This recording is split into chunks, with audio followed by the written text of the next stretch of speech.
नमस्कार students, Soni education में आप सभी का स्वागत है। जैसा कि हम त्योहारों का टॉपिक पढ़ रहे थे, अगला जो है त्योहारों पर अगला जो महीना है वो है, हमने चैत्र माह पढ़ लिया, बैसाख पढ़ लिया, जेठ पढ़ लिया, आषाढ़ पढ़ लिया, श्रावण माह और अगला महीना है भाद्रपद।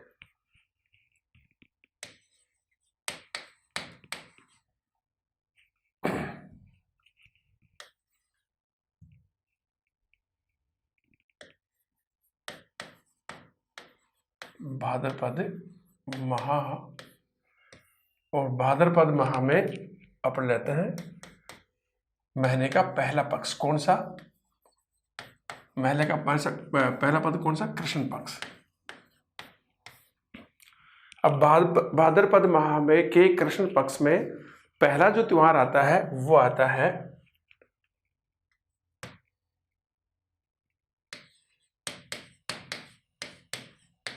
बड़ी तीज। बड़ी तीज की जो तिथि है वो है भाद्रपद कृष्ण तीज, और छोटी तीज की तिथि क्या थी? श्रावण शुक्ला तीज। बड़ी तीज के अन्य नाम किन किन नामों से जाना जाता है? देखिए, इसे बूढ़ी तीज भी कहा जाता है, इसे कजली तीज के नाम से भी जाना जाता है। कजली तीज, इसको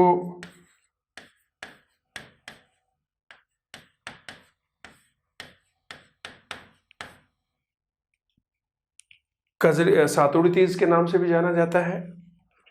और इस दिन महिलाएं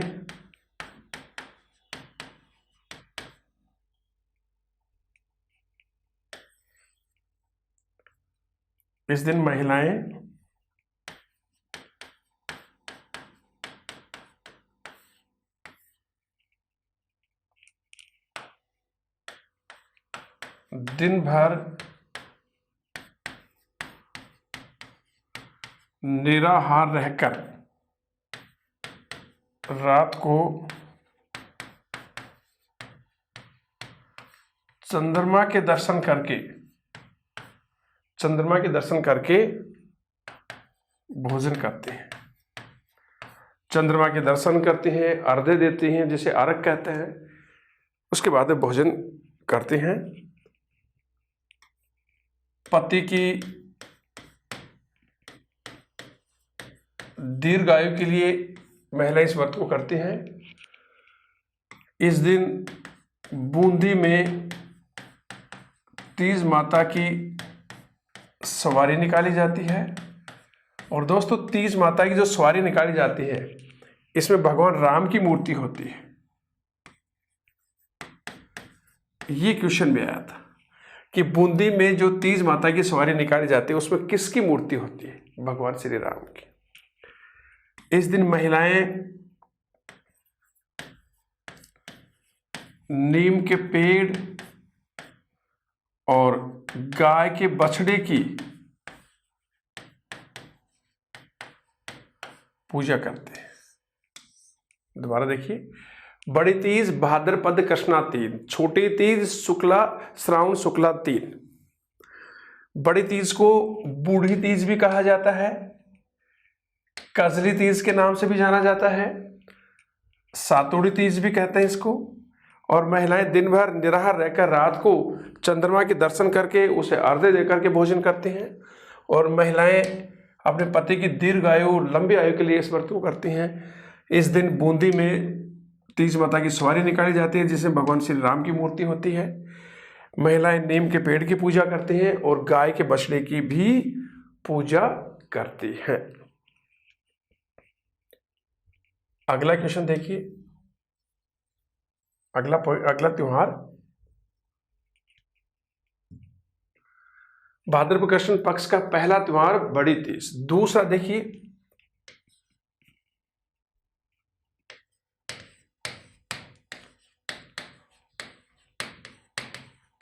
हल षष्ठी भाद्रपद माह के कृष्ण पक्ष का दूसरा त्योहार है हल षष्ठी। तिथि है भाद्रपद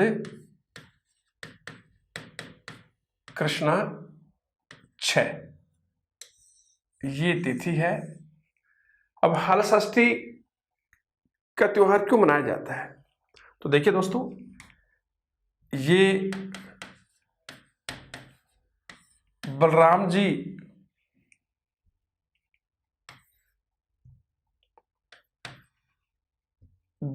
जी के जन्म दिवस के रूप में,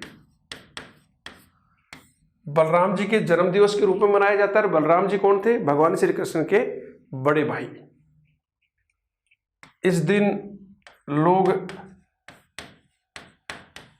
हल की पूजा करते हैं। हल की पूजा करते हैं लोग। पुत्रवती महिलाएं ये व्रत करती हैं और अपने पुत्र की मनोकामना करती हैं और कहते हैं कि इस दिन गाय के दूध और उसके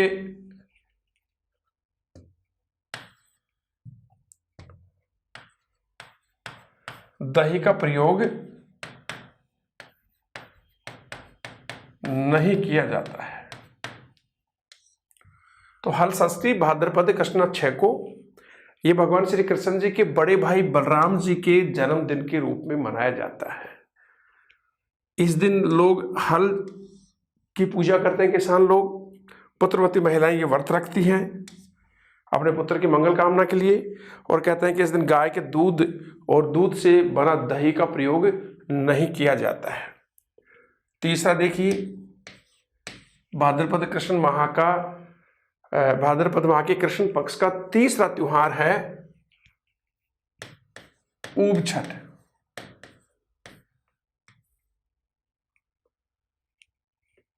ऊब छठ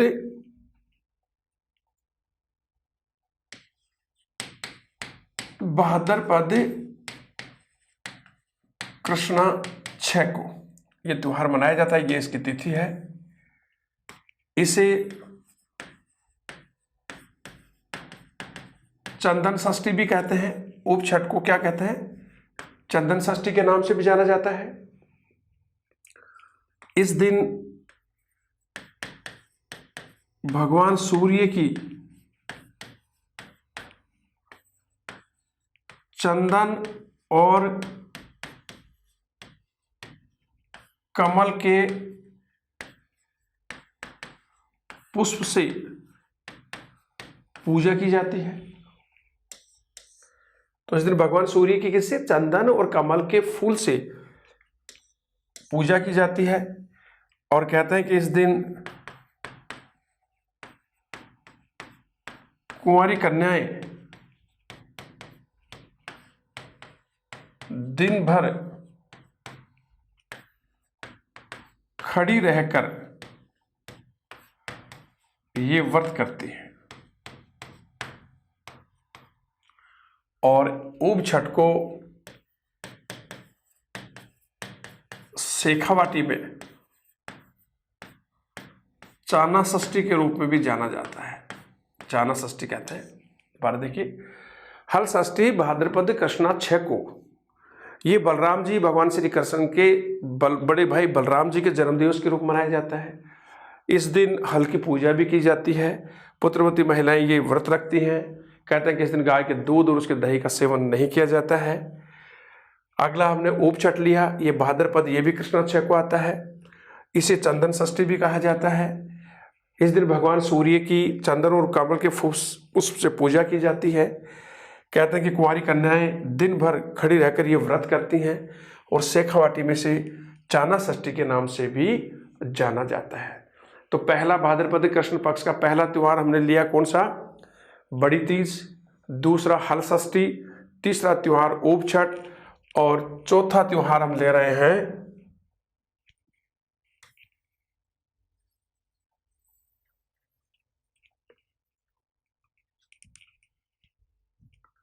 चौथा त्योहार हम ले रहे हैं, देखिए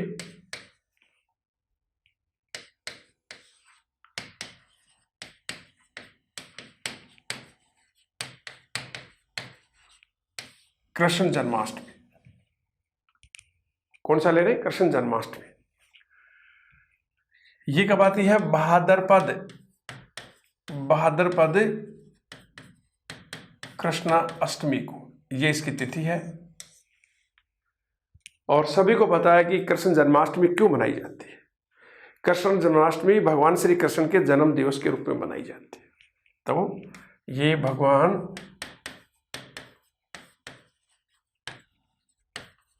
श्री कृष्ण के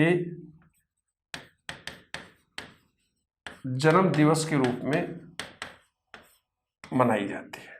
कृष्ण जन्माष्टमी भगवान श्री कृष्ण के जन्म दिवस के रूप में मनाई जाती है। और दोस्तों इसी दिन संत जामोजी की जयंती भी मनाई जाती है। तो कृष्ण जन्माष्टमी भाद्रपद कृष्णा 8 को भगवान श्री कृष्ण के जन्म दिवस के रूप में मनाई जाती है। और इसी दिन संत जामोजी की जयंती भी मनाई जाती है। पांचवा त्योहार देखिए कृष्ण पक्ष में,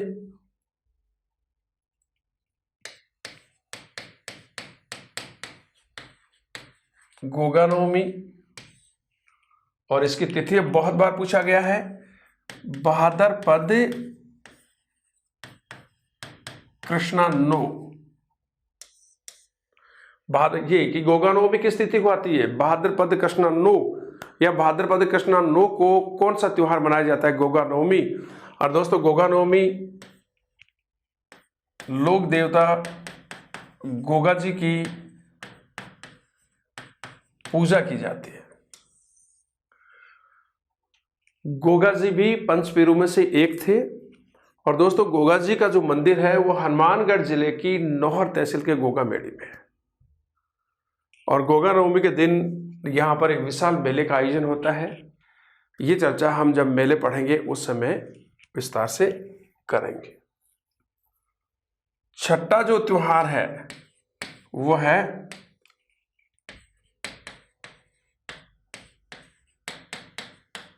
बछ बारस। भाद्रपद कृष्ण पक्ष का छठा त्योहार है बछ बारस। ये कृष्ण भाद्रपद कृष्णा 12 को आता है। इसे पुत्रवती स्त्रियां अपने पुत्र की मंगल कामना के लिए करती है। मंगल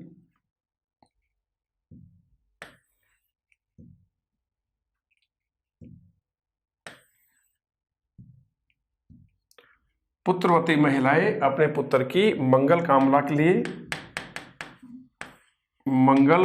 के लिए ये व्रत करती हैं।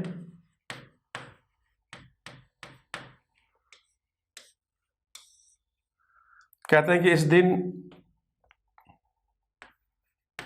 जो गेहूं और गाय के दूध का सेवन नहीं किया जाता,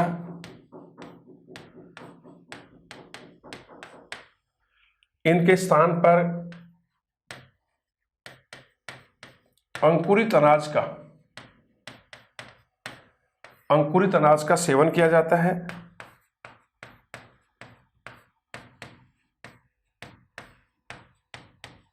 जैसे मूंग, मोठ, चना, मटर, इन अंकुरित अनाजों का सेवन किया जाता है। बस बारस के दिन कहते हैं कि गाय और उसके बछड़े की पूजा की जाती है। गाय और बछड़े की पूजा की जाती है। तो दोबारा देखिए, कृष्ण जन्माष्टमी भाद्रपद कृष्णा 8 को आती है।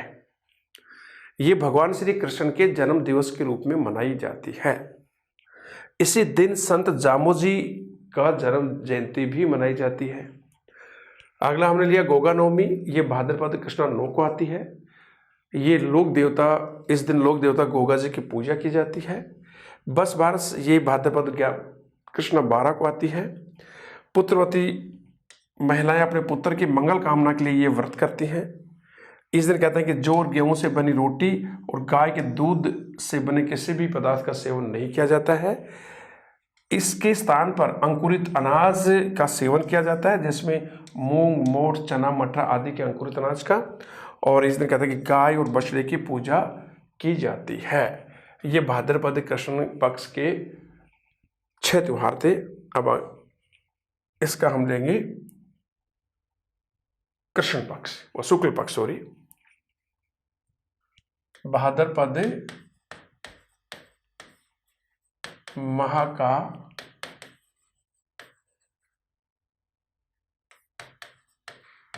शुक्ल पक्ष।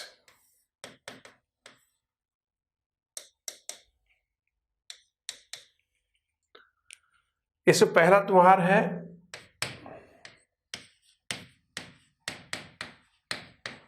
हरतालिका तीज। भाद्रपद माह के शुक्ल पक्ष का पहला त्योहार हरतालिका तीज, और यह आती है भाद्रपद शुक्ला 3 को। तिथि है कि भाद्रपद हरतालिका तीज किस महीने में आती है? भाद्रपद में।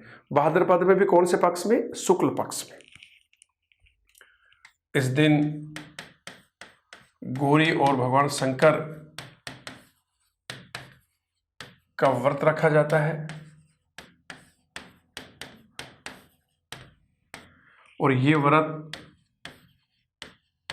सभी महिलाएं कर सकती हैं।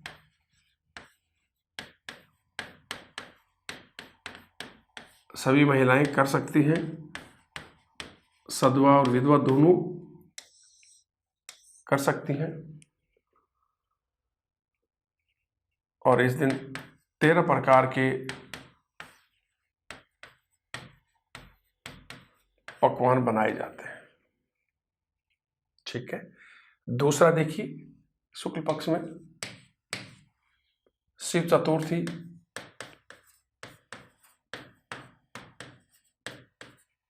शिव चतुर्थी ये भाद्रपद शुक्ला 4 को।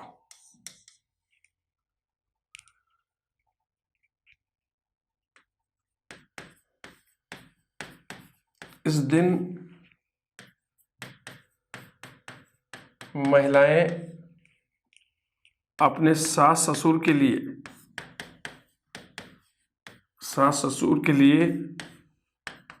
घी, गुड़, नमक का भोजन बनाकर उन्हें खिलाती हैं।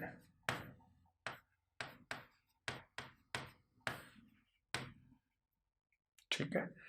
तो हरतालिका तीज भाद्रपद शुक्ला 3 को। इस दिन भगवान गौरी माता और भगवान शंकर का व्रत रखा जाता है। ये व्रत सभी महिलाएं कर सकती हैं। 13 प्रकार के पकवान बनाए जाते हैं। शिव चतुर्थी, इस दिन भगवान शिव की पूजा की जाती है। इस दिन महिलाएं अपने सास ससुर को घी, गुड़ और नमक का बना भोजन खिलाते हैं। भाद्रपद माह के शुक्ल पक्ष का तीसरा त्योहार देखिए, काफी इंपॉर्टेंट है,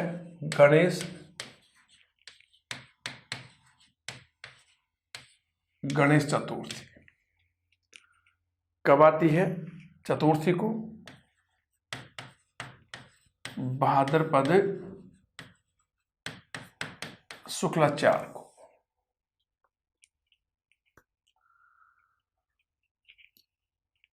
ये त्योहार संपूर्ण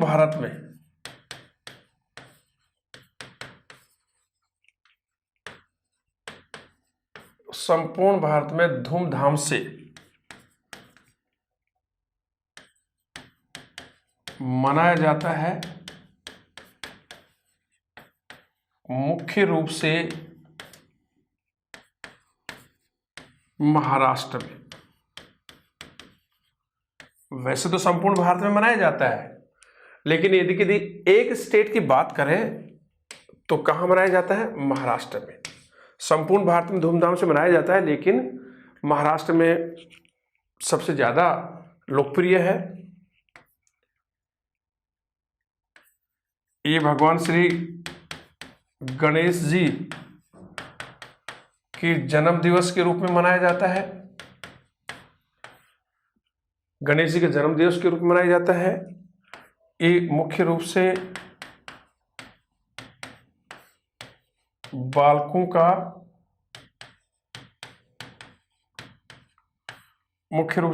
का त्योहार है।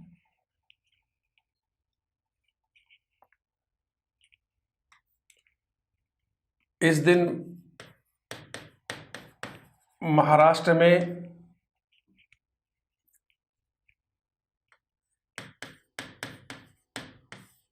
गणेश जी का जुलूस निकाल करके उनकी मूर्ति को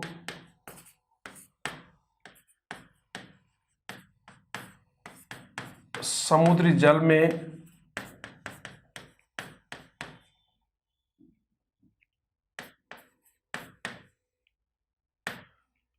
विसर्जित कर देते हैं। तो महाराष्ट्र में गणेश जी का जुलूस निकाला जाता है और मूर्ति को समुद्री जल में विसर्जित कर देते हैं। गणेश चतुर्थी के अन्य नाम,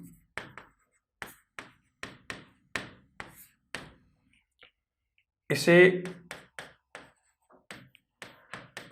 चतड़ा चौथ भी कहते हैं, इसे चतरा चौथ भी कहते हैं, इसे कलंक चौथ भी कहते हैं, और कहते हैं कि इस दिन चंद्रमा के दर्शन शुभ नहीं माने जाते।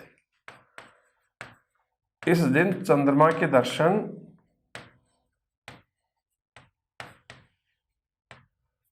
शुभ नहीं माने जाते। पुनः देखिए, गणेश चतुर्थी भाद्रपद शुक्ला 4 को मनाई जाती है। ये त्योहार संपूर्ण भारत में बड़ी धूमधाम से, मुख्य रूप से महाराष्ट्र में बहुत ही धूमधाम से मनाया जाता है। ये गणेश चतुर्थी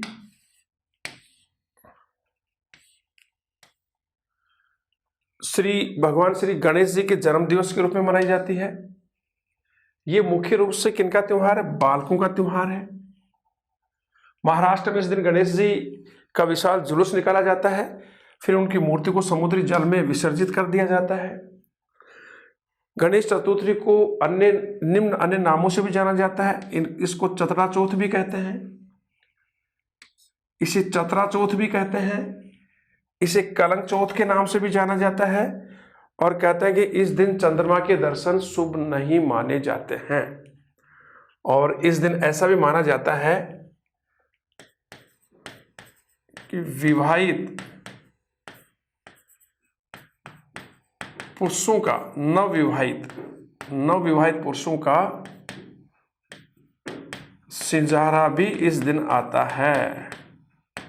ये नई बात देखिए। वैसे सिंजारा किनका था? लड़कियों का आता है, लेकिन कहते हैं कि गणेश चतुर्थी के दिन ससुराल की ओर से नवविवाहित जो पुरुष हैं उनका सिंजारा भी आता है, कपड़े वगैरह आते हैं। भाद्रपद माह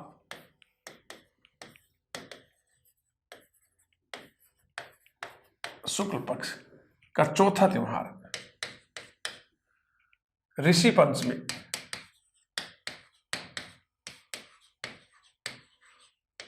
ऋषि पंचमी भाद्रपद माह के शुक्ल पक्ष का चौथा त्योहार है ऋषि पंचमी। तिथि है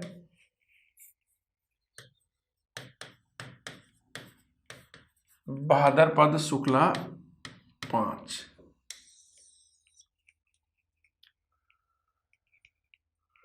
इस दिन कहते हैं कि गंगा स्नान करना पवित्र माना जाता है। गंगा में स्नान करना चाहिए और कहते हैं कि इस दिन जाने अनजाने में किए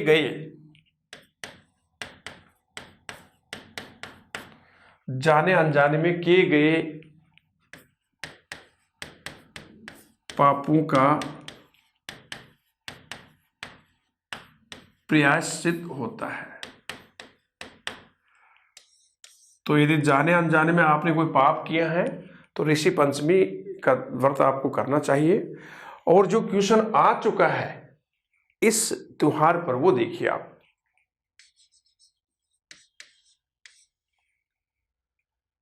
क्वेश्चन था कि किस समाज में ऋषि पंचमी के दिन राखी का त्योहार मनाया जाता है। तो दोस्तों देखिए, माहेश्वरी बढ़िया होते हैं, माहेश्वरी समाज में इसी दिन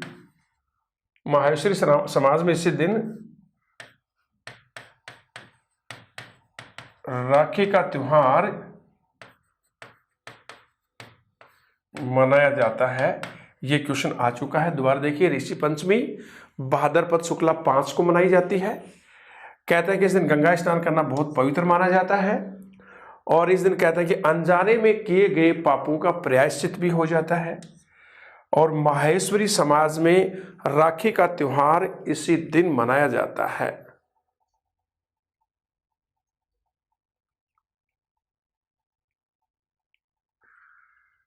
अगला देखिए, 5वां,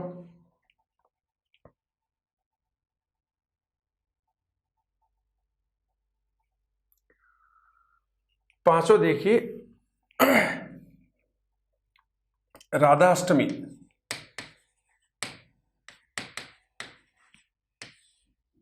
राधा अष्टमी का त्योहार यह आता है भाद्रपद शुक्ला अष्टमी को। और ये जो त्योहार है राधाष्टमी का, ये राधा जी के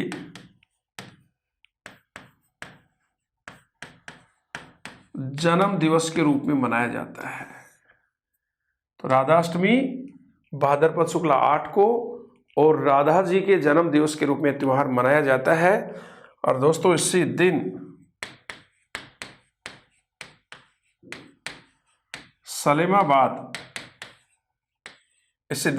सलेमाबाद में मेले का आयोजन होता है। तो सलेमाबाद कहां पर है? अजमेर के किशनगढ़ में। और सलेमाबाद में जो मेला बढ़ता है वो निम्बार्क संप्रदाय का मेला बढ़ता है।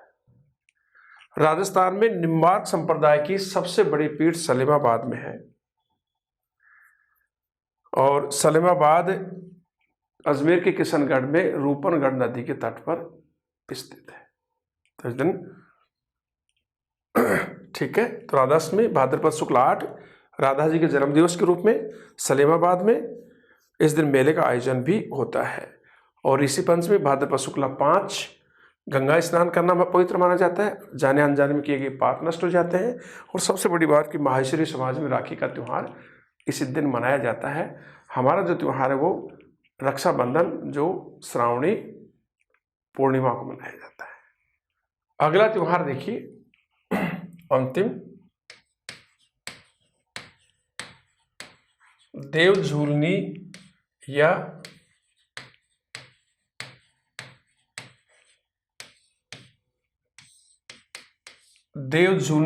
जल झूलनी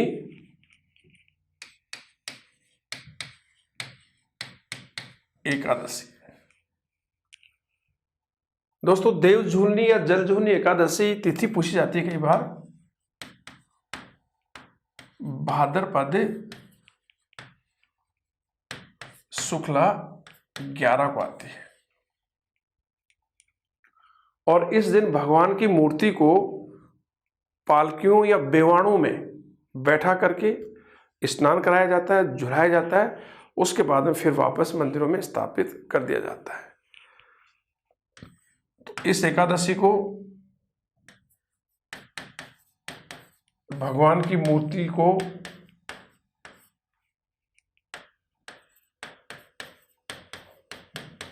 बेवाणों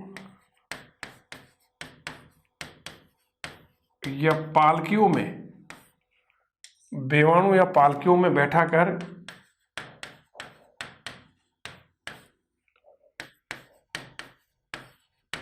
जल स्नान कराया जाता है।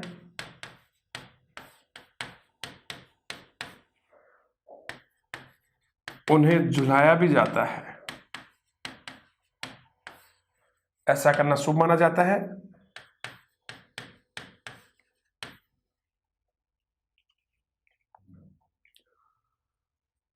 तो जलझूलनी एकादशी भाद्रपद शुक्ला 11 को, इस दिन भगवान की मूर्ति को बेवाणों या पालकियों में बैठाकर जल स्नान कराया जाता है और उन्हें झुलाया भी जाता है। ठीक है दोस्तों,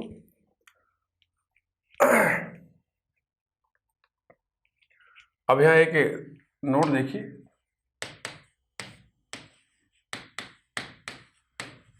भाद्रपद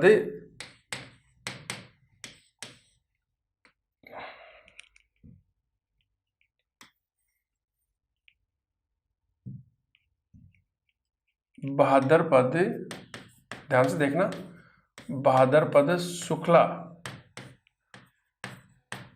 दशमी को, भाद्रपद शुक्ला दशमी को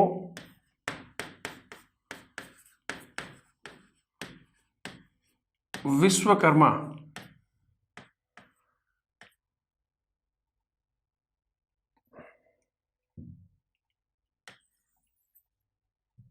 भाद्रपद शुक्ला दशमी को, देखिए एक तो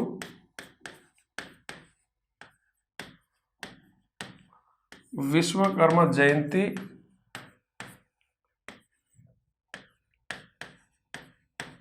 रामदेव जी की जयंती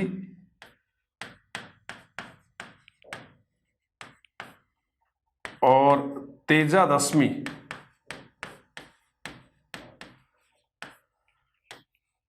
के त्योहार भी मनाए जाते हैं। तो नोट में देखिए, भाद्रपद शुक्ला दशमी को कौन कौन सी जयंतियां त्योहार मनाए जाते हैं। एक तो विश्वकर्मा जयंती मनाई जाती है, एक रामदेव जी की जयंती इसी दिन मनाई जाती है। यदि ऐसा माना जाता है कि भाद्रपद शुक्ला 2 को जब मेले की शुरुआत होती है बाबेरी बीज के रूप में, तब भी इनकी जयंती मनाई जाती है। लेकिन यदि आता है कि रामदेव जी की जयंती किस तिथि को मनाई जाती है, तो भाद्रपद शुक्ला 10 को इसी दिन तेजा दशमी मनाई जाती है का त्योहार मनाया जाता है। और विश्वकर्मा जयंती के अवसर पर शस्त्रों की पूजा भी की जाती है। ठीक है दोस्तों, ये भाद्रपद पूरा हो गया। चैत का महीना पूरा हो गया। चैत, बैसाख हो गया, जेठ हो गया, साठ हो गया, सावन हो गया, भादो हो गया। अब 7वां महीना चल रहा है आश्विनी माह।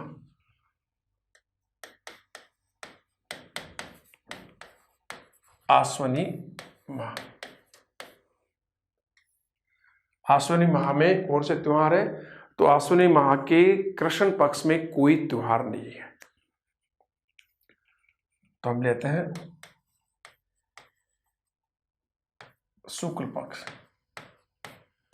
क्योंकि आश्विनी माह के कृष्ण पक्ष में कोई त्योहार नहीं है। तो कृष्ण पक्ष के बाद में कौन सा पक्ष आता है? शुक्ल पक्ष। तो शुक्ल पक्ष में कौन सा पहला त्योहार है?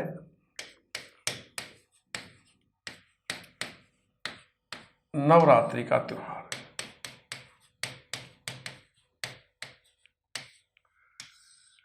हमने चैत्र माह पढ़ा था, वहां भी मैंने इसका जिक्र किया था कि पूरे वर्ष में 3 नवरात्रि के त्योहार मनाए जाते हैं। अब यहां भी एक बार और चर्चा कर लेते हैं। पहला है चैत्र शुक्ला 1 से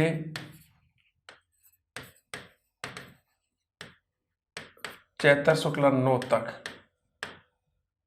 9 दिन मनाया जाता है।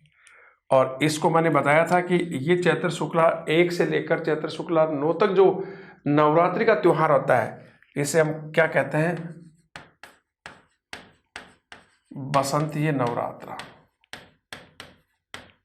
ध्यान से देखना। दूसरा जो नवरात्रा आता है वो आता है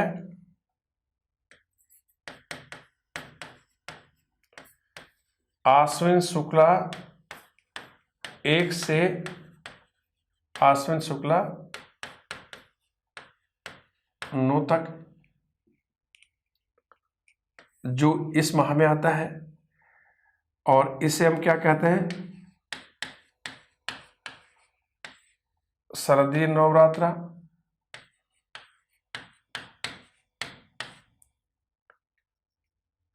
और तीसरा मैंने एक और बताया था आपको,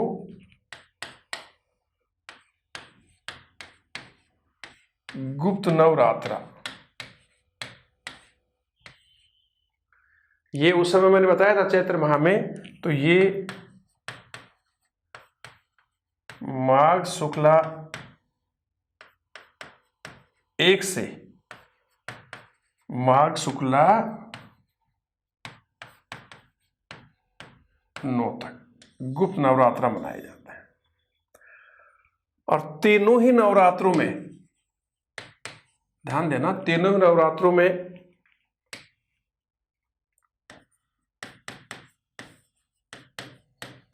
दुर्गा माता की पूजा की जाती है।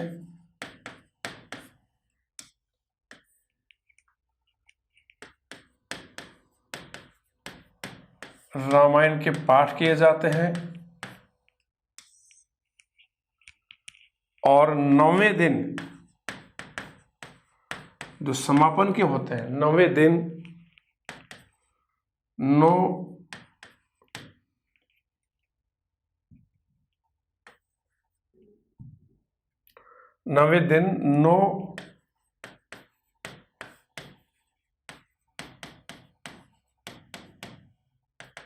कन्या कुंवारियों को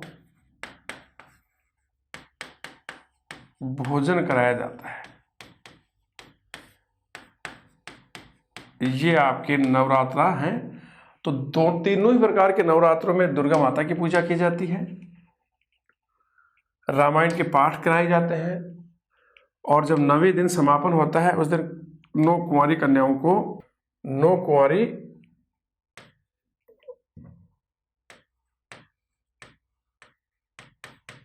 कन्याओं को भोजन कराया जाता है। तो आश्विनी माह के शुक्ल पक्ष का पहला त्योहार नवरात्रि का त्योहार। और वर्ष में 3 नवरात्रे आते हैं। मैंने तीनों के बारे में आपको बता दिया है। इन 2 के बारे में जानते थे आप, इसके बारे में कम जानते थे कि गुप्त नवरात्रा कब माघ शुक्ला 1 से माघ शुक्ला 9 तक।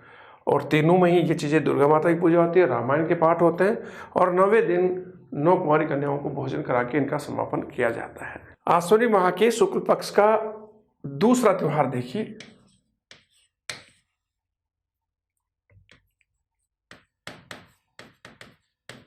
दुर्गाष्टमी।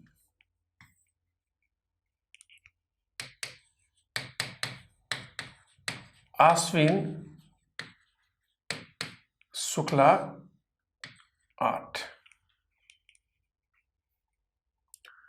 दोस्तों ये त्योहार संपूर्ण भारत में और मुख्य रूप से पश्चिम बंगाल में धूमधाम से मनाया जाता है।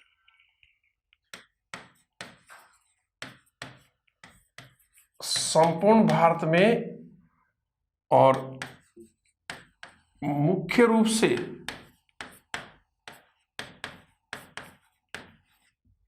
पश्चिमी बंगाल में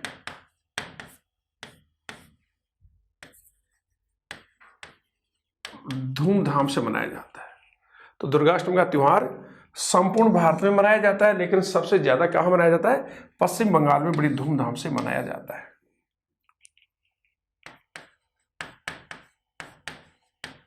दुर्गा माता की पूजा होती है। इसके साथ ही अस्त्र शस्त्रों की भी पूजा होती है। दुर्गाष्टमी को अन्य नाम, दुर्गाष्टमी को इन नामों से भी जाना जाता है, जैसे महाअष्टमी,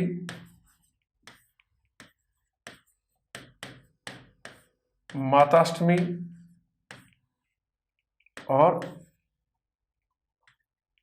वीराष्टमी। इन नामों से भी जाना जाता है। तो अश्विन माह के शुक्ल पक्ष का नवरात्रा के बाद में जो दूसरा त्योहार हमने लिया वो लिया दुर्गाष्टमी, जो अश्विनी शुक्ला 8 को आती है। ये संपूर्ण भारत में बड़ी धूमधाम से मनाया जाता है, लेकिन मुख्य रूप से पश्चिम बंगाल में। जिस प्रकार से गणेश चतुर्थी पूरे भारत में मनाई जाती है, लेकिन सबसे ज़्यादा महाराष्ट्र में, उसी प्रकार से दुर्गाष्टमी संपूर्ण भारत में मनाई जाती है, लेकिन सबसे ज़्यादा धूमधाम से पश्चिम बंगाल में मनाई जाती है।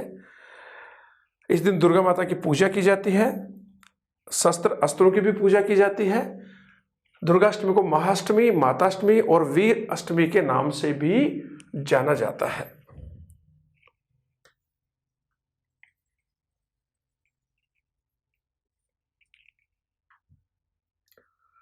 आश्विन माह के शुक्ल पक्ष का तीसरा त्योहार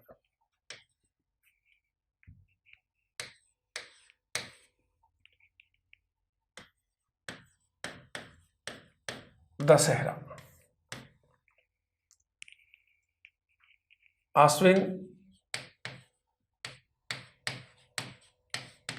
आश्विन शुक्ला दशमी को ये इसकी तिथि है। आश्विन शुक्ला दशमी को आता है। यही पूछा था कि दशहरा किस महीने में, आसोज या आश्विनी के महीने में।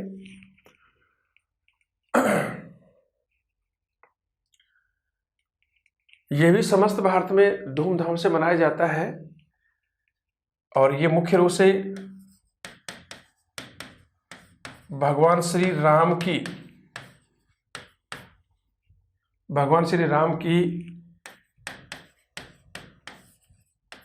रावण पर विजय, भगवान श्री राम की रावण पर विजय के रूप में मनाया जाता है।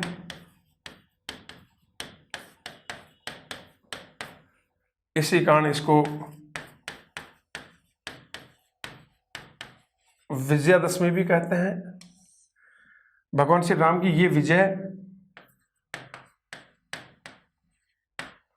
बुराई पर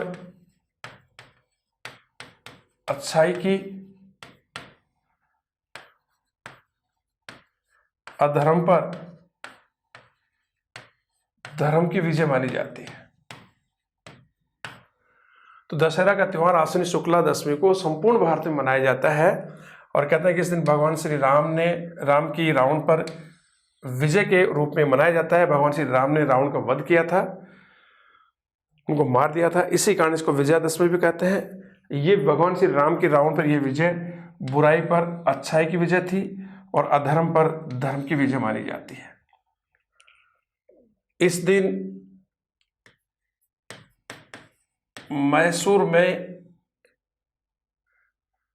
मैसूर का दशहरा मेला, ये भारत में, पूरे भारत में प्रसिद्ध है। और राजस्थान में कोटा का दशहरा मेला बहुत लोकप्रिय है। तो भारत में दशहरे के दिन मैसूर का दशहरा मेला पूरे भारत में फेमस है। यदि क्वेश्चन आता है कि दशहरे के दिन भारत में किस जगह एक मशहूर मेला, सबसे मशहूर मेला का आयोजन होता है, वो होता है मैसूर, दक्षिण भारत में। और राजस्थान में दशहरे के दिन कौन सा मेला सबसे लोकप्रिय होता है? कोटा का दशहरा मेला। ये वीरों का त्योहार है।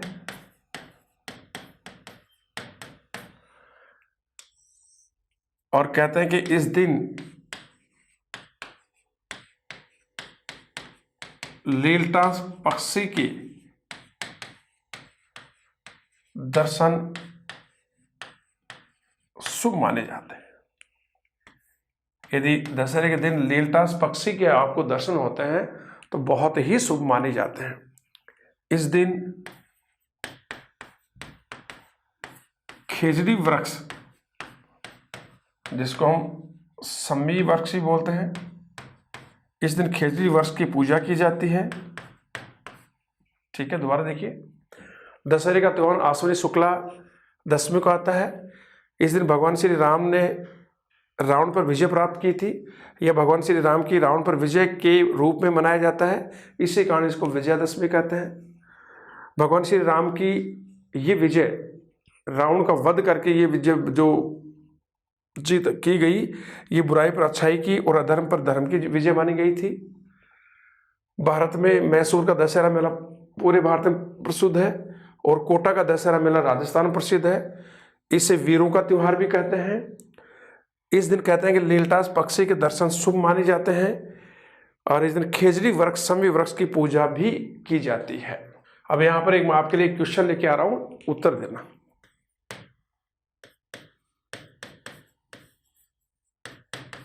किस मुगल बादशाह को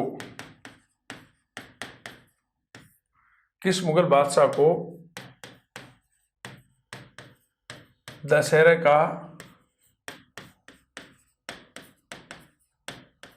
त्योहार मनाने का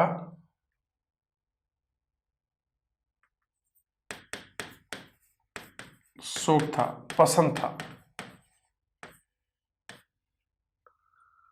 किस मुगल बादशाह को दशहरे का त्योहार मनाने का शौक था, अर्थात उसे पसंद था? उत्तर देखिए, अकबर, हुमायूं,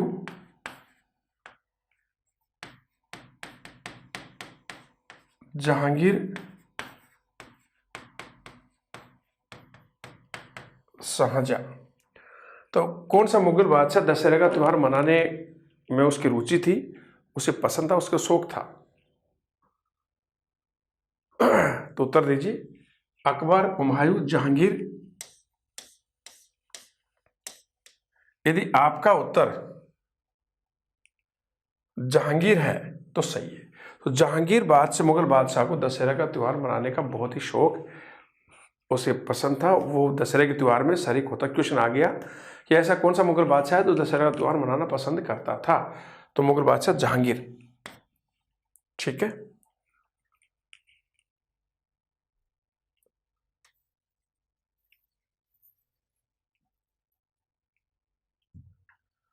आश्विन माह के शुक्ल पक्ष का अंतिम त्योहार देखिए,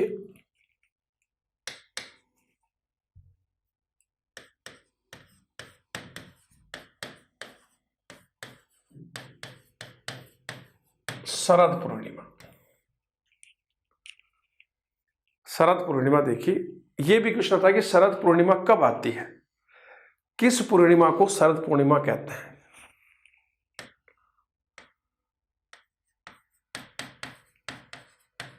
आश्विन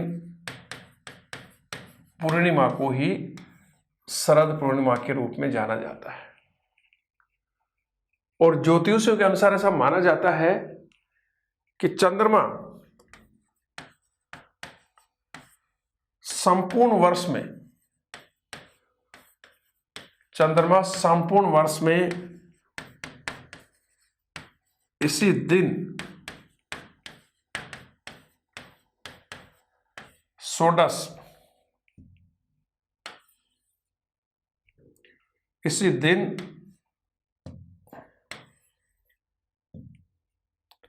चंद्रमा संपूर्ण वर्ष में इसी दिन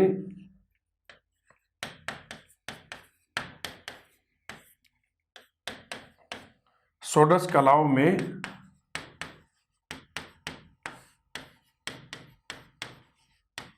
परिपूर्ण दिखाई देता है, यह होता है। मतलब पूरी तरह से चंद्रमा खिल जाता है, पूरी तरह, जैसा जितना दिखाई देता है उतना। तो कहते हैं कि आश्विनी पूर्णिमा को शरद पूर्णिमा कहते हैं। चंद्रमा संपूर्ण वर्ष में, ज्योतिषियों के अनुसार, ज्योतिषी गणना के अनुसार चंद्रमा संपूर्ण वर्ष में इसी दिन षोडश कलाओं से परिपूर्ण दिखाई देता है, षोडश कलाओं में परिपूर्ण दिखाई या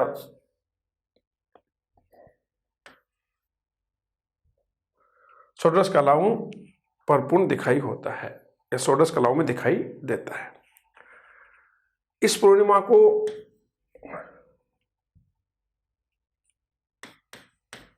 रास पूर्णिमा भी कहते हैं। इसे किस नाम से जाना जाता है? रास पूर्णिमा के नाम से भी जाना जाता है। और इस दिन दोस्तों क्या होता है कि रात में खीर बनाकर उसे चांदनी रात में रख देते हैं और प्रातः प्रसाद के रूप में खाते हैं।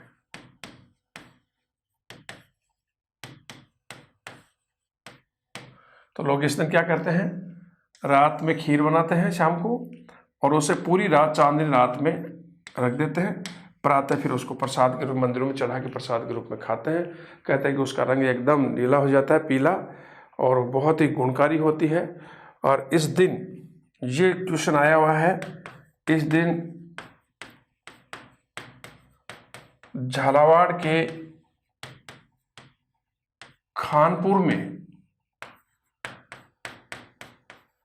बंगाली बाबा का, ये आया हुआ क्वेश्चन है, इस दिन झालावाड़ के खानपुर में बंगाली बाबा का मेला भरता है। देखिए, आश्विनी पूर्णिमा को ही शरद पूर्णिमा के रूप में जाना जाता है और ज्योतिषी गणना के अनुसार चंद्रमा संपूर्ण वर्ष में इसी दिन षोडश कलाओं में से परिपूर्ण होता है या षोडश कलाओं में दिखाई देता है। इसी रास पूर्णिमा के नाम से भी जाना जाता है।